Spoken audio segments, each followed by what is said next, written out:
Hey, what up, y'all? It's your boy Tay Day, all day, back again with another episode.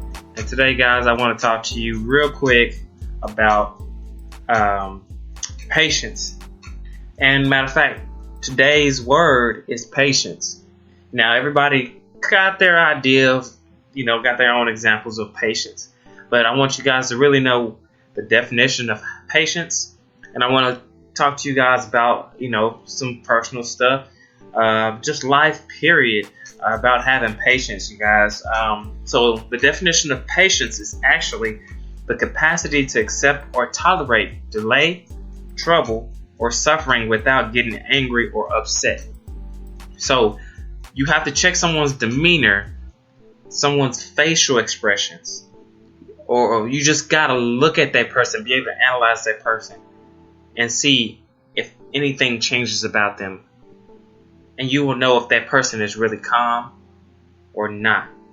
The way someone reacts, someone speaks to you after an event happens or bad news is given, that will tell you the information you need to know about if that person is calm and under control based off of what happened, or if that person is actually upset.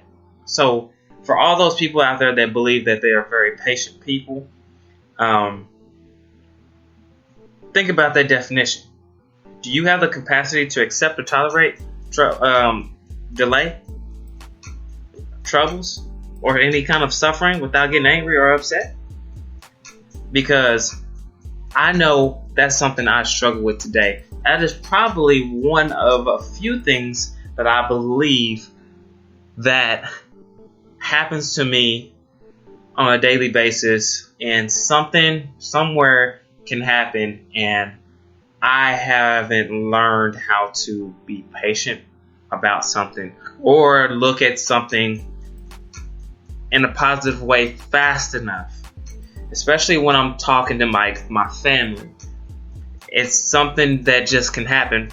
For instance, just an example today, on my way home, and my girlfriend's son wants to talk to me when I call her, and they're about to head out, but he wants to tell me, and he's got this thing in his head that we've developed him to do, showing him that honesty is always the way, and kind of reinforcing that no matter what the problem is, negative or positive, always tell the truth about the situation, because it's always going to be better outcome than it would be if you went with a negative, trying to hide something and try to wait it out and fix it, whatever it is.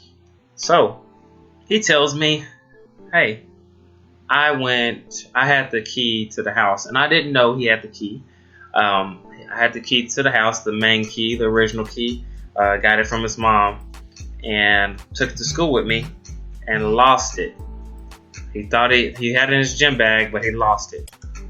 So yeah, he ended up losing the key in his bag. He thought he had it in his bag still. He seen it in his bag before he changed to gym class.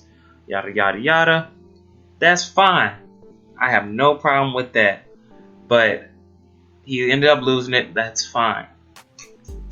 What made me mad and not patient in this scenario was that, one, my girlfriend didn't communicate to me that she wanted to give him the key, because today me and my girlfriend were too busy to pick him up after school, so my little brother went and picked him up from school today, and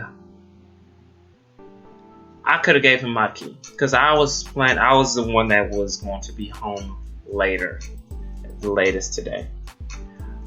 We never discussed him getting a key. I believe that he had the option to be with my little brother at their house, which is less than 10 minutes away from our house, and we could pick him up after work. But she decided last minute. She told me it was last minute thing. When she was dropping him off, she was like, "Oh, let me give you my key, yada yada yada." it's understandable. The obvious answer and the obvious conclusion was yes, of course. You know, let him get in the house and go home, be at home. But my mind told me, well, went straight to the negative, and that's where I feel like I had no patience with the situation. I had no patience to understand her side of things, where it's not that big of a deal. He has the opportunity to find the key tomorrow, and at the same time, I have a key.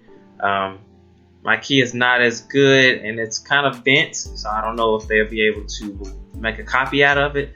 But if they are, great. But the point is that we still have a key to get in and out of the house and lock the door. He can go find the key tomorrow, and we can have it back in our hands. And also, I happen to be conveniently off work tomorrow as well. But I do have school, but I don't have to go into work, so I'll be home earlier than she will be. So the ultimate thing is that I could have handled the situation better. I did not need to lash out, or get upset or angry about anything. I didn't feel like I was mad at her. I felt like I was irritated with how she handled the situation without communicating to me. Which, if she would have communicated with me on the objective of she wanted him to come home instead of being with my brother, then I could have gave him my key. And if he would have lost my key, it would have been okay because mine was just another copy. But it's all understandable because it's not that big a deal. And I want people to use that information I just gave you with my little story. I want you guys to see and understand that all I did, I reacted to it. I didn't respond. You know, the difference between having a reaction, is you're not thinking. You're just going. You didn't assess. I did not assess the situation properly. And so I feel like that is something that I personally need to work on, that I've claimed to be working on this last 2 years at least. So it is a process. Everybody learns at their own pace. And there's some people that I look at and I look, man, these people are way more patient than I am. And it also helps me reflect and say, man, you know what? I just need to be patient because everything will fall into place. And I don't want to cause an argument, and that's something that I could have rubbed my girlfriend the wrong way. I could have rubbed, her son the wrong way, things like that. But I am known as a strict kind of guy when it comes to handling things. So it's just the way I was raised. And so I'm trying to become more relaxed, and I hope everyone that is listening to this example that you can either relate to it or you can take what I'm trying to give you and place it into your life. You know, think about some things that you've done where you have been the one that could have responded instead of reacted. So that is really what I want to talk about today. Make sure you guys go ahead while you're listening in. I appreciate you. Make sure you go ahead and share this with somebody that you believe should hear this message today. Make sure you go ahead and tag somebody. Send this video to a friend that it's going to be unexpected, especially if they don't know you listen to podcasts. But let them know so they can hear this out. Like, hey, and this could be a little message. Hey, whoever you are listening, I want you today, to practice being more patient with whoever it is, especially with the people that you feel like anger you the most. Somebody that just their name pops up and you're like, oh, that guy, oh, that girl. So I want you to be more patient with them. I want you to take whatever the negative thing they've done, or if they do it later today, tomorrow, whatever it is, doesn't matter what it is. I want you to take it and use this as a self-building exercise. That way, when you do it, you're going to surprise them. They could have broke your TV, your 60-inch TV, and you take it and you just responded instead of reacted. You know what? It's materialistic. We always can get another TV, or we can get it fixed. We can check it out, see what's on. Or we have another TV. We'll just take this TV, put it away for now, decide on what we want to do with it later, and we'll just start using this other TV. At the same time, you sound humble, you sound under control, you sound calm, and you made a solution for whatever the issue is. So those 4 things right there, it all worked out. And best thing is that those people that have that shock and that fear that you were going to flip out, now they're going to be confused. They're going to be like, well, I definitely didn't expect this response from him. And they're going to see that change, especially if you want somebody to understand that you're trying to change. I know it's not going to work on everything. A 60-inch TV could have been over the edge for you. But there's going to be things that you can't control yourself on. And I know you will be able to, because if I can, that means you can. And we're all human. We're all the same. Black or white, female, male, doesn't matter. We all can do it. All we have to do is believe in ourselves and focus on ourselves, and we will be able to go ahead and make that happen. So make sure you try to hold on and be strong through whatever life hits you with, or wherever life takes you. Now, something I also want to talk to you guys about, which all of you guys know. If you don't know who Will Smith is, you must have been sleeping under the rock, because Will Smith is the man, and he has a great quote. Okay, guys, he has this great quote that I want to share with you, and it's about friendship, but it's also relates to patience. Okay, you guys ready? All right, guys. So the quote is, "Don't chase people. Be yourself. Do your own thing and work hard. The right people, the ones who really belong in your life, will come to you." Okay? So, don't chase people, guys. We love to try to keep people in our lives, whether it's a long-term friend or it's a short-term friend that you've had great times with when y'all do hang out. These are the people that you want around because of something you value in them. They have some kind of value. But you have to think about yourself. Are you two compatible for life? Meaning, what he's doing in his life, does it affect you? No, it doesn't. It doesn't really affect you, because if he decided that he doesn't want to be your friend today, or if he decided that he want to move to a different country today, or just stop talking to you, it will not change your outcome. He or she will not change your life's, whatever you trying to become, whatever your goals are, will not be affected. Why?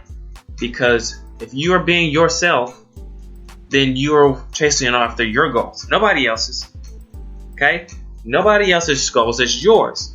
So, being yourself, not chasing friendship. Don't chase nobody. Keep doing your thing and working hard. Because those people that are supposed to be around you, those people you really actually want to be around, that align with your goals, where y'all will meet up and grow together, they will come to you. They will stay in your life. And I can actually give you guys a great example with that just currently happened in my life. I had a serious talk with one of my long-term friends. I consider any friendship that's over 5 years to be long right now. Since I'm not even 30 yet, I will consider if you have a friendship with someone that you consistently hung out with or consistently talked to, not on a daily basis, just, you both are aware of each other's situations. You guys keep in touch enough where you're aware and updated on what's going on in that person's life, and it's been over 5 years. I would consider that a long-term relationship for the time being. I really was debating on 10 years. But my point is that I have a friend and we're going on a decade of friendship, and we've had some deep conversations. Now, with this quote of having the right people around you and not chasing anybody, I myself have been working on just making sure I'm trying to put myself in the right position to have the right people around me. And I know that in the past, I have done a lot more for my friends around me than they've done for me. And so my point is that I've decided to stop doing certain things for certain people, or for all my friends, and start to see who are the people that will try to do things for me, or see if they still hold value of my friendship. And I have found that there's only about 2 people that actually still hold. One of them skeptical, but it dropped down from having like 10 or 12 friends down to 2, maybe 3. And those are people, and this is just talking about people that I've known for almost a decade or a decade plus. So when you really challenge that friendship, challenge their knowledge, you kind of get to see who they really are. And when it comes down to that, you really want to find out if they are real about what they say. So in this example of mine, I'm sorry I kind of got off topic. In this example of mine, I want to tell you guys. So me and my friend, we had this talk, and I was describing to him, like, look, I know we hang out a lot and stuff like that, but I spoke about it on one of my podcasts recently.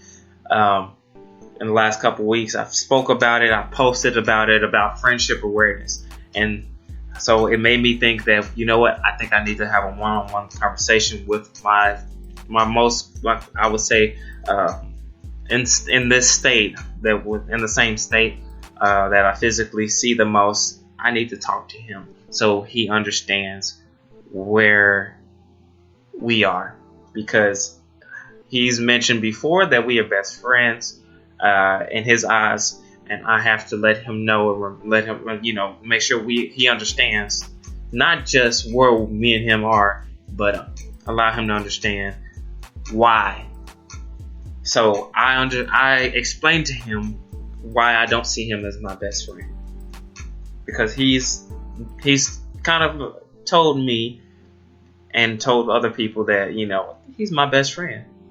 No, I would say we're close friends, but he's not my best friend. I hold a certain value of a best friend. If you are my best friend, you are definitely a top priority in my life. Why I do it that way is because I see you as a ride or die. I see you as a person that doesn't matter if I'm flat broke or if I become a millionaire.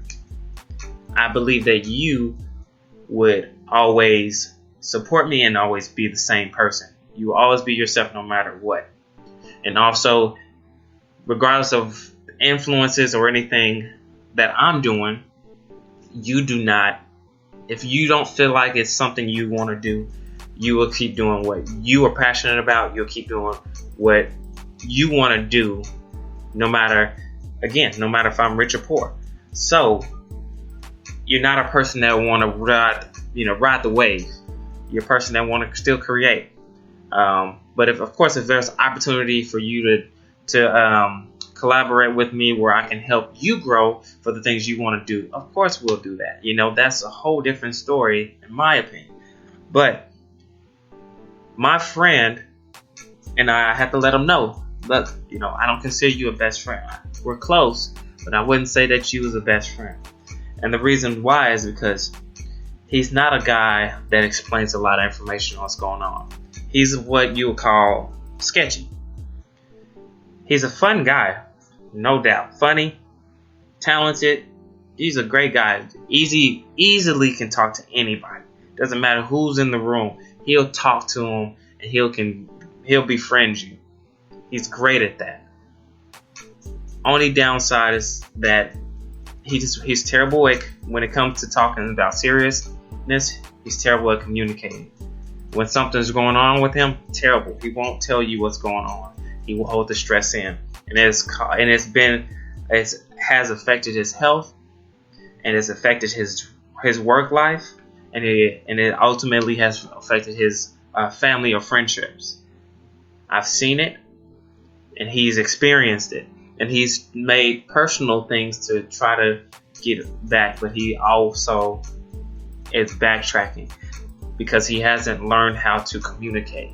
And I keep telling him, well, we will never be able to take our friendship to the next level without you able to communicate and learn how to find solutions and to be able to speak what you feel. So he struggles with the emotion and showing it.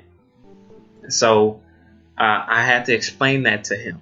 And so what I also want to help you guys understand when it comes down to friendship and people in your life is that me and my friend, he made a quick change, because me and him, we were supposed to, or we did now, but the idea was me and him were going to start doing this training for a job.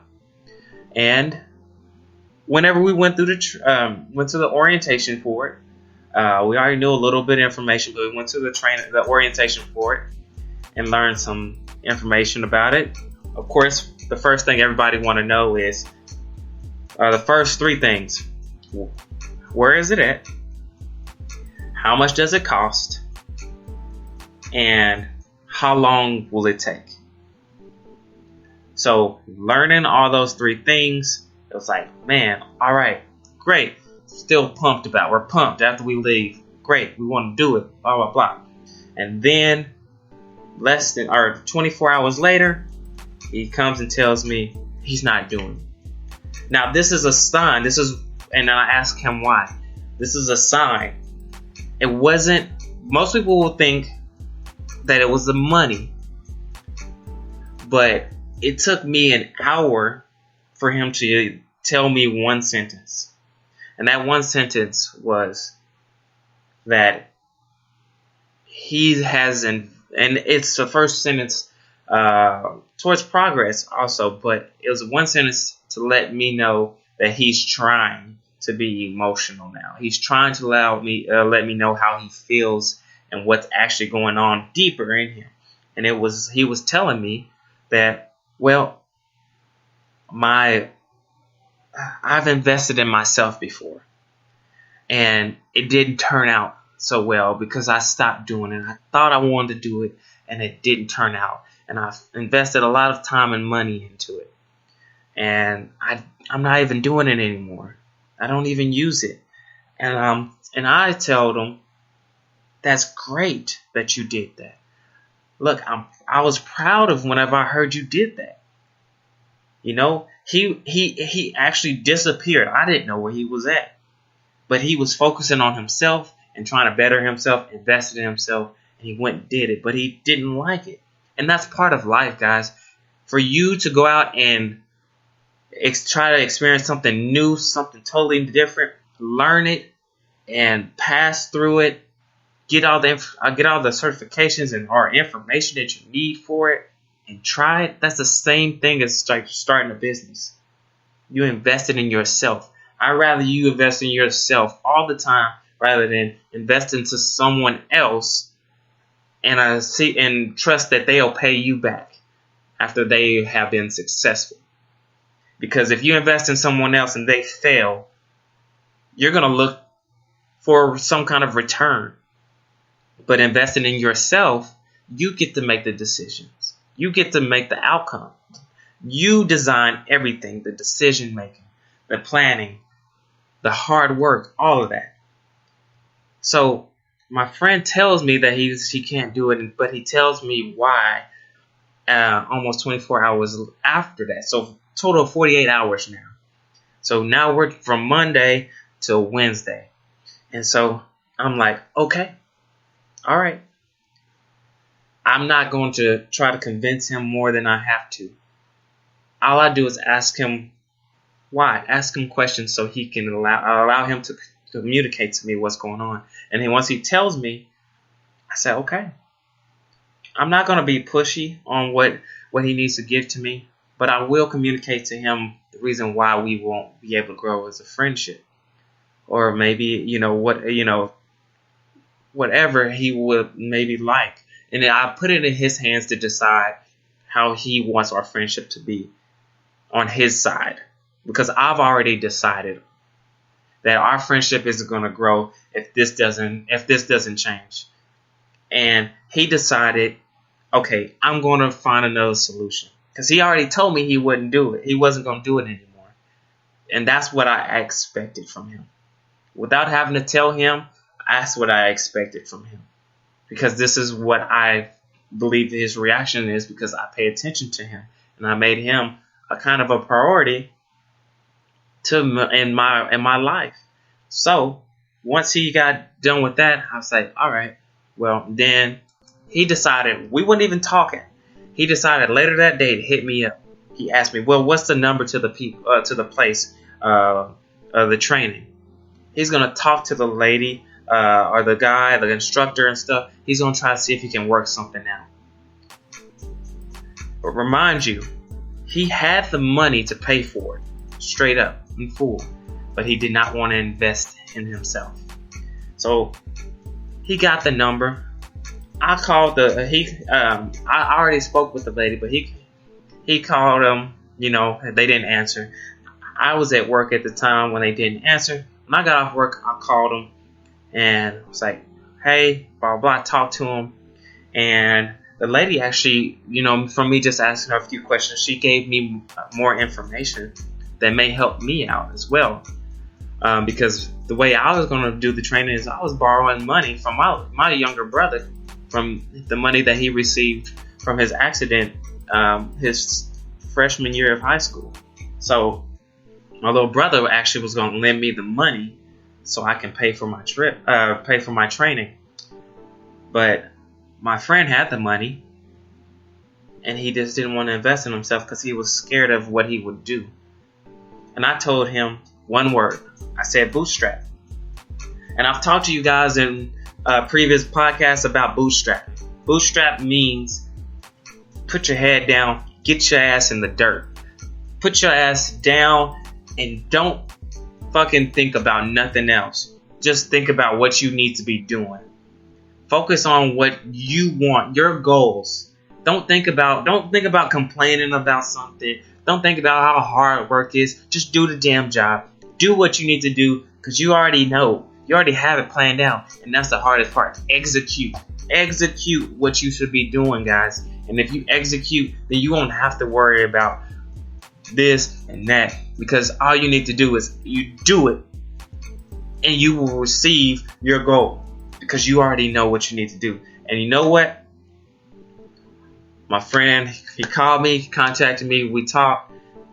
He talked about the options that he had, and he's like, you know what? And he decided, you know what? I'm going to go ahead and invest in myself again.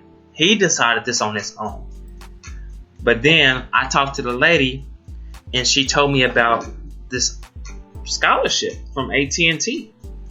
And so I introduced him. I was like, hey, she said there's only 2 people that get it, but not a lot of people apply for it whenever they sign up for the program. Hey, why don't we just go ahead and both of us do it right now? For shit's sakes. We don't know who else is going to be applying for the class or who's going to be in it. They don't know until Monday morning who's actually gonna be in it, or Friday night. So let's just do it. We did it Wednesday evening, got a phone call Thursday morning, and we both are the only two people in our class that received that the AT&T scholarship that paid for both of our training. And that, my friend, is the little things, the little hard work that makes it count. And it meant something to me in our friendship. I was trying to be patient with my friend and see if he wanted to grow. I allowed him to be himself. I allowed him to think. I allowed him to make his own decisions. And I wanted to sit back and see what he would do without having my influence. He made the decision, and he was so happy when he found out. I was so happy because he was 48 hours ago. He was like, no. Now Thursday, he's super excited. He got us. Now you're going to school for free. Someone's paying for you to do this training. And you were saying that you weren't going to do it 48 hours ago. Can you believe the feeling that overcame me and him? And so now he's super on board. He understands.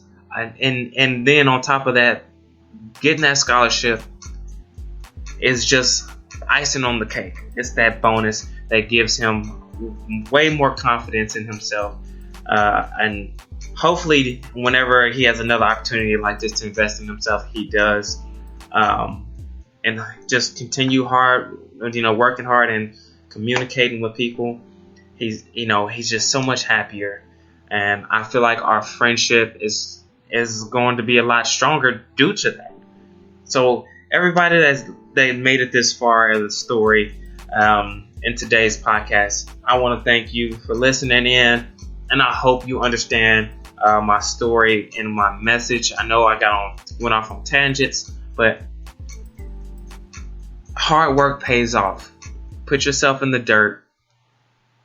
Look for solutions, guys. Understand what you need to do, and then just do it. Okay, guys? Thanks for listening in. Your boy Tay Day is going to be out. Make sure you guys like, subscribe, or follow us on Speaker Studio. Shoot this to a friend. Shoot it to two people that you think this can relate to. Thanks, guys. Peace.